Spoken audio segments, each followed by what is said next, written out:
လို့လဲပြင်ပန်းနေပြီလားငါလည်းမင်းလိုပါပဲဟိုလောစိတ်ညစ်မှုတွေအစမပြေမှုတွေဝန်းကျက်မှုတွေနဲ့စုံလို့ပါပဲမင်းလည်းစိတ်ညစ်လို့တော့ရတယ်ဒါပေမဲ့စိတ်တကြနေလို့တော့မရဘူးငါတို့လူဘဝရေးဆိုတာကရုပ်တရုပ်တရုပ်လိုမျိုးပဲရုပ်တရုပ်တရုပ်ကောင်းကောင်းကနိုင်ဖို့အတွက်ကာကျိုးတွေစုံလင်ဖို့လိုအပ်တယ်ကျိုးတွေမပြတ်တတ်ဖို့လိုအပ်တယ်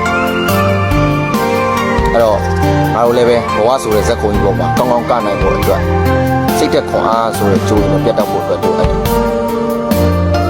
အရင်စိတ်ညစ်မနေပါနဲ့မင်းကလူတော်တယောက်ပါတို့ငါတို့ကြုံတွေ့နေရတဲ့အဆင်မပြေမှုတွေကနောက်တစ်ချိန်မှာကြီးစရာဟာသားလေးတွေဖြစ်လာမှာကွာစိတ်ဓာတ်တော့မကြနဲ့ fighting